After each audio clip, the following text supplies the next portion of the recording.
ሞዛይክ ረፋዶች ነን። በተዋበው ወሬያችንና ጨዋታችን እንደቀጠልን ነው። ለራስ ሲቆርሱ ያደረግነው ንግግር እንደሆነ ይታወቅልን። በጣም አሪፍ።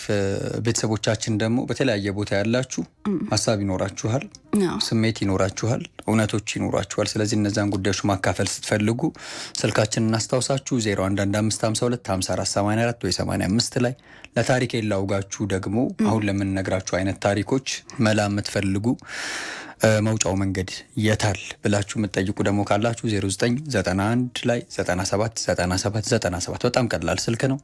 እዚህ ላይ አጭር የጽሁፍ መልእክት ታሪካቸውን ጭምር ቢነግሩን መላ እንፈልግላቸው እንደሆነ ልንነግራቸው ልናስታውሳቸው እንፈልጋለን።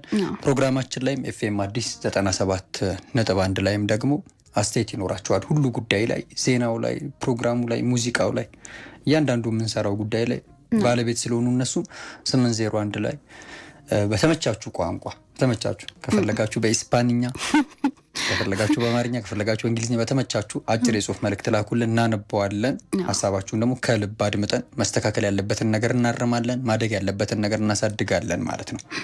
ተፈተፍ የምንለው ለእነሱ መሰለኝ። እንግዲህ እውነት ነው። እሺ ታሪክ የላውጋችሁ ላይ ደርሰናል።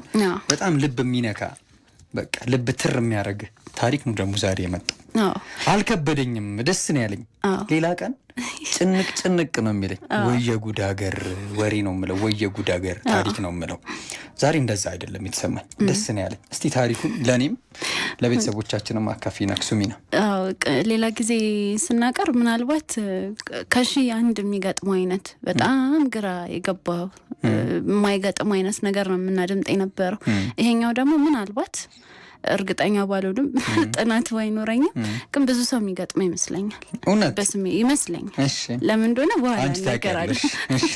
ብቻ ለአድማጮች ታሪኩን ባለ ታሪኩ እንደተናገረው እንንገራቸው።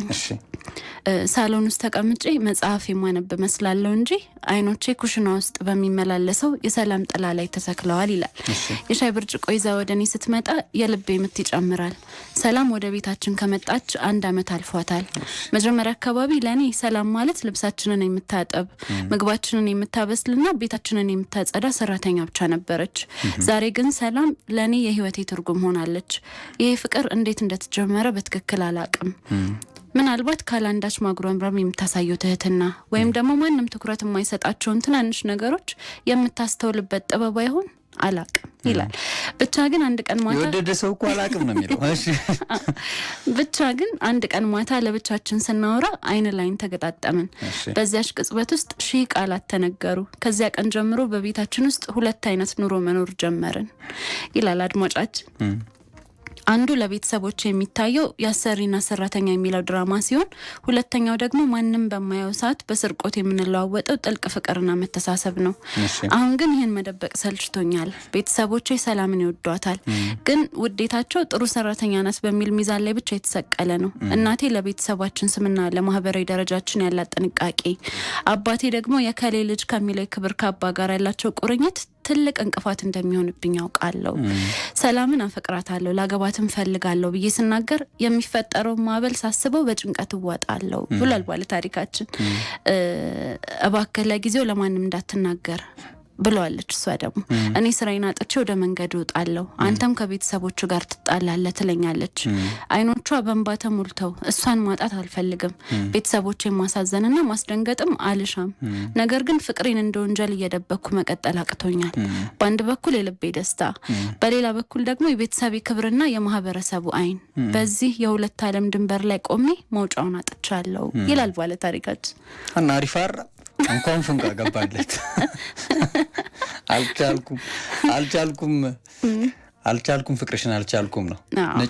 ንጭንጭሽ ነበር ትዝ ያለኝ፣ ግን አልቻልኩም ፍቅርሽን አልቻልኩም ነው እያለ ያለው። ሰላም ፍቅር ሆናለታለች። መኖር የጀመረው እሷ ከመጣች ጊዜ ጀምሮ እንደሆነ ነግሮናል።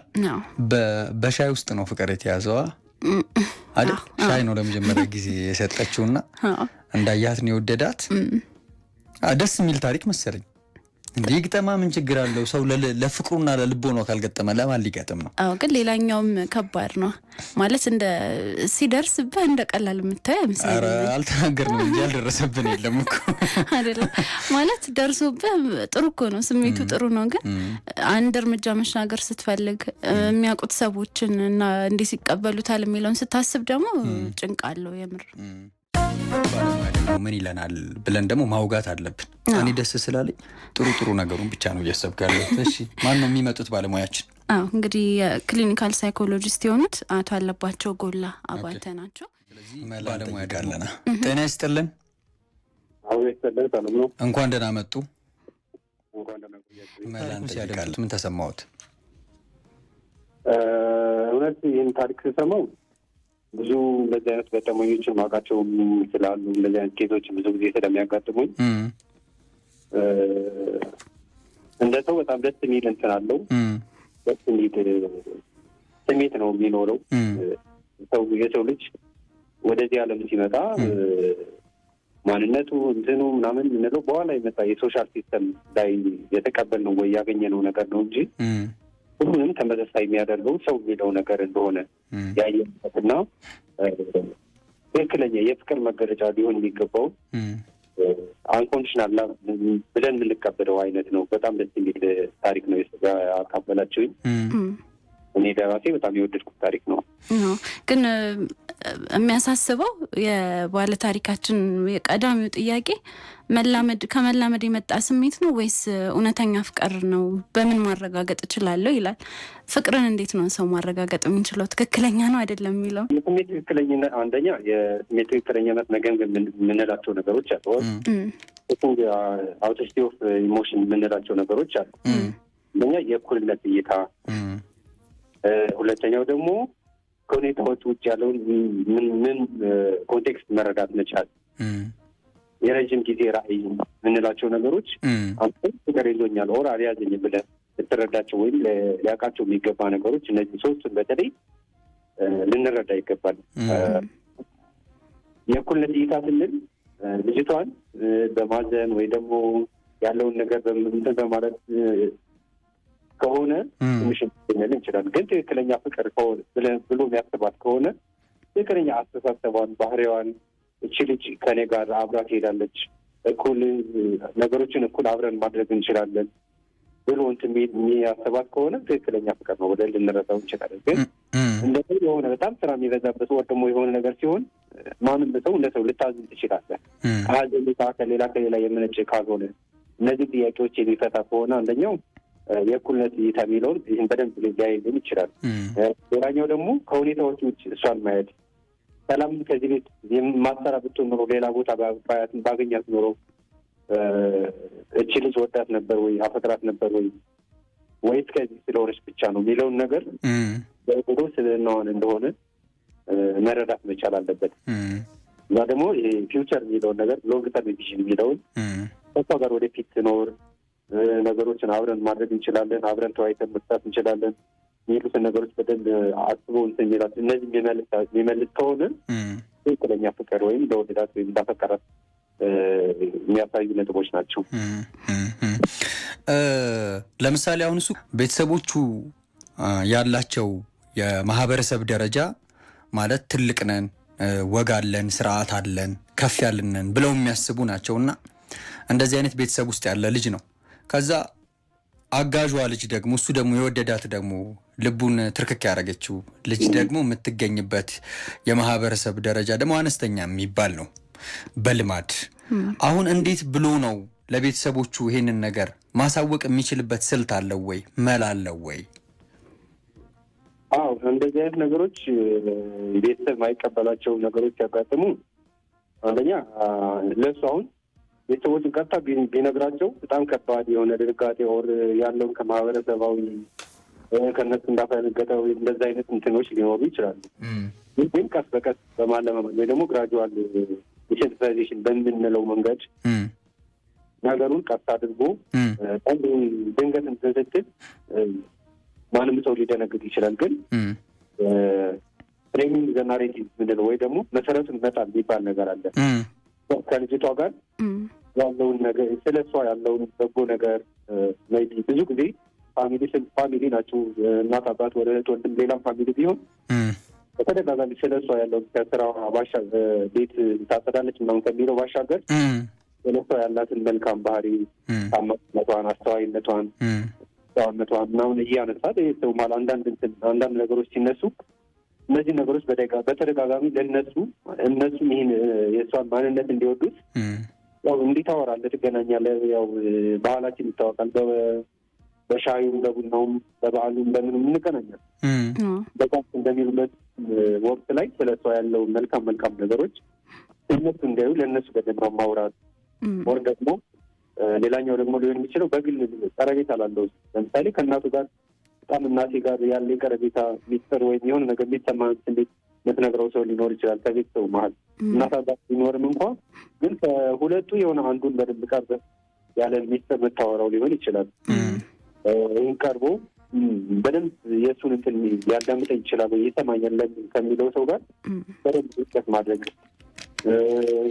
እንደዚህ ይህን ማድረግ የእሱንም የውስጥ ጭንቀት እንዲቀንስለት ያደርጋል። ፍቅሩን በጥነት እና በቀጥተኛ ለእነሱ መናገር ማውራት ለሚቀርበው ሰው እንደዛ እያለ ወደ ውጭ ይወጣል እና ይሄኛው እንዲያደርግ ሁለተኛው ይሄ ነው። ሌላኛው ደግሞ የውሳኔ ብስለትን ማሳየት የምንለው ነገር አለ ወይም ደግሞ ዴሞንስትሬቲንግ ማቹሪቲ የምንለው ማለት ነው። እሺ ጉዳዩን ሲያነሳ ስሜታዊ ሳይሆን ሁሉንም ነገር አመዛዝኖ የራሱን ህይወት ለመምራት ዝግጁ የሆነ በሳል የሆነ ሰው ሆኖ መቅረብ አለበት። አንዳንዴ ደግሞ የሆነ እንደ እንትን መሆን የለብህም። ለምሳሌ እንደዚህ ደውለን ወይም የሆነ ነገር ስታወራ እንደዚህ አድርጉልኝ ብለህ አንተ ራስህን ሁሌም እንደተቀባይና ሰው ለአንተ እንደሚያደርግ ለምሳሌ ወግ ባህል ምናምን የምንለው ከህይወታችንና ከራሳችን ጋር ተጣጥሞ የሚሄድ ነው እንጂ የራስህን ማንነት ሊያሳጣ የሚችል መሆን የለበትም። እሱ ከእነሱ ጋር በሚነጋገርበት ሰዓት እባካችሁ ፍቀዱልኝ ምናምን የልመን አይነት እንትን ሳይሆን ራሱ የራሱ መምረጥ እንደሚችል እቺ ልጅ የህይወት ምርጫ ናት፣ በሷ አግኝቻለሁ፣ ከእሷ ጋር ሲኖር ያለውን ስሜቶች ለእነሱ ሊያደርገው እንዳሰበ ነው እንጂ እናንተ ምን ትላላችሁ ሁሉ የልመን አይነት አስተያየት ነገር እንትን ምንል ከሆነ አንተም ውሳኔ ለመወሰን አልቻልክም የሚል አይነት ነው የሚለው ነው። ራሱን ብስለህ ማሳየት መቻል ይህን ስለወደድኩት ከእሷ ጋር መሆን እፈልጋለሁ ወር ደግሞ ከእሷ ጋር ልሆን ወስኛለሁ ብለህ ራስህ ውሳኔ ማሳወቅ ብትችል እነሱም እንደበሰለን ነው በእርግጥም ይሄ ልጅ በቃ ማድረግ ይችላል የሚለውን ነገር እነሱ ወደ ልጁ ላይ እምነት እንዲኖራቸው ያደርጋል። ይህን ይመስላል። ሌላው ጥያቄው ደግሞ አሁን ያለበት ነገር ነው። ይሄ አስቸኳይ መፍትሄ የሚፈልገው ነገር አሁን ያለበት ስሜት አለና ቤተሰቦቹ እስኪያውቁ ድረስ ያው ድርብ ህይወት ነው እየኖረ ያለው። አንድ ለቤተሰቦቹ የሚያሳየው ባህሪ ያለ ምንም እንዳልተፈጠረ አዲስ ነገር እንደሌለ ቤት ውስጥ አስመስሎ መኖር ደግሞ አለበት እና በዛ መሀል ጭንቀት ላይ ወድቅ ያለው የሚል ሀሳብ አለው። የጥፋተኝነት ስሜትም አለበት። በአንድ በኩል መውደዱ እንደ ጥፋት ሆነ ይሰማዋል። ለእሷም ማሳየት የሚፈልገው የፍቅር ስሜት አለ። ከቤተሰቦቹ ደግሞ የሚደብቀው ነገር አለና እንደ ወንጀልም እንደ ወንጀለኝነትም የሚሰማውን ስሜት አለና በዚህ ውጥረት መሀል ደግሞ የተፈጠረ ጭንቀት አለና ያንንስ እንዴት ማስታገስ ይችላል? እሺ ድርብ ህይወት መኖር የምንለው የሆነ ጫናና የውስጥ ግጭት ሁለቱ የእርስ በርስ ግጭት ሲኖር ወደ ህይወት ወይም ኮግኒቲቭ ዲሶናንስ ሊያስከትል ይችላል። ለመቆጣጠር ደግሞ አንደኛ ይሄ ነገር ጊዜያዊ መሆኑን መቀበል መቻል አለበት። አሁን እያደረገው ያለ ይሄ እነሱ ጋር ያለው ግጭት ጊዜያዊ መሆኑን መቀበል አለበት ወይም ኖርማል ቴምፖራሪ ውጤት የምንለው ማለት ነው። መደበቅ ዘላቂ አይሆንም። መደብቆ ፍቅሩን ደብቆ መኖሩ ወይም እንትን ማለቱ እውነተኛ ሳይሆን ወደ እውነተኛ ማንነት ለመሻገር የሚያደርገው የዝግጅት ምዕራፍ መሆኑን ለራሱ ማሳመን መቻል፣ ለራሱ መንገር መቻል አለበት። ይህኛው ደብቄ እንደዚህ ማደርገው ነገር ሁሌም ደብቆ የሚኖረው ወይ ደግሞ ሁሌ ተደብቆ የሚቀር ወይ ተዳፍኖ የሚቀር ሳይሆን ወደ እውነተኛውና ወደ ትክክለኛው እነሱ ሊያዩት ወደሚችለው ፍቅር ወይም ከእሷ ጋር የመሆን ህልም ለማደግ ወይ ደግሞ ወደዛ ለመሻገር የሚያደርገው የህይወት ዝግጅት ምዕራፍ መሆኑ ለራሱ ማሳመን መቻል አለ። አንደኛው ነው። ሁለተኛው ደግሞ የቁጥጥር ሞተር መለየት ምንለው አለን ወይም ሳይክል ኦፍ ኮንትሮል ምንለው ማለት ነው። እሺ በህንክባት ሙሉ በሙሉ መቆጣጠር አንችልም። ብዙ ጊዜ የእነሱ ምላሽ ምንም ሊሆን ይችላል። የእነሱ መቆጣጠር የሚችለው የራሱን ስሜት ብቻ ነው። የራሱን ስሜት መቆጣጠር የሚችለው እንጂ የቤተሰቡን ስሜት መቆጣጠር አይችልም። ያለውን ፍቅር፣ መውደድ፣ የሚሰጣትን ጥበቃ ወይም የሚያደርገውን ነገር እንደ አንድ እርምጃና እንደ ኢንሴንቲቭ ለራሱ ነገሮችን ለማሳካት የሚያደርገው ነገር አድርጎ መቁጠር መቻል አለበት።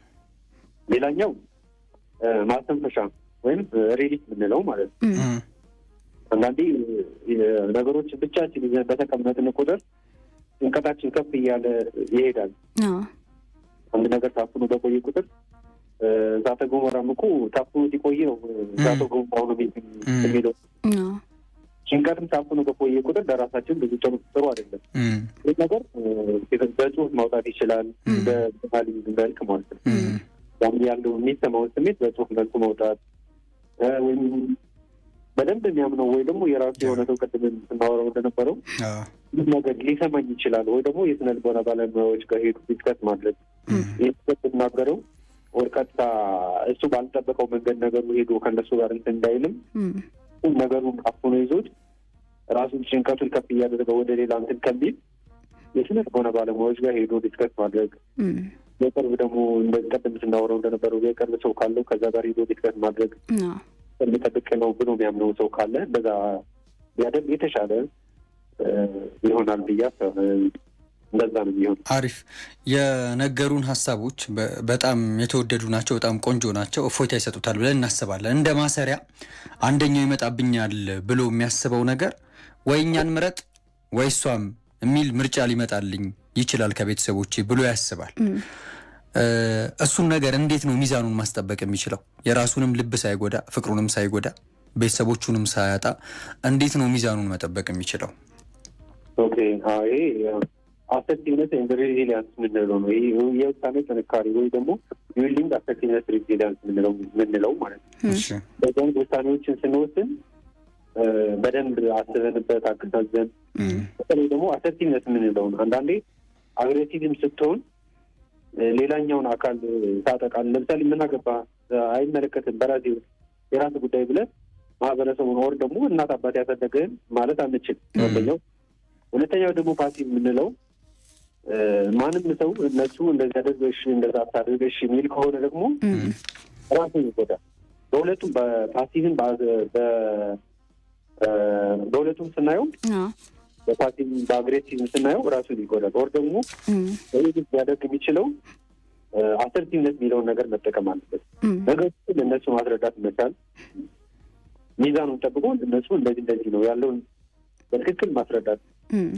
መውደድ ማለት የእነሱን ህይወት መስመር ብቻ መከተል ማለት አይደለም ማለት ቤተሰብ መወድ ከሆነ የተሰመረልኝን መስመር ብቻ መኖር አይደለም። የራሴን ህይወት የራሴን ደስታ ማግኘት የራሴን ቤተሰብ በመስረት ነገ የራስ ብትለው ነገር ሊኖር እሱም ቤተሰብ እንዳለው ሁሉ በቤተሰቦች መሀል እንዳለው ሁሉ ሌላ የራሱ የሆነ ደግሞ አዲስ ቤተሰብ ይመሰርታል ማለት ነው። የራሱን ደስታ መምረጥ ያለበት ራሱ ነው። ሌላኛው ደግሞ ኢሞሽናል ኢንቴሊጀንስ ምንድን ነው?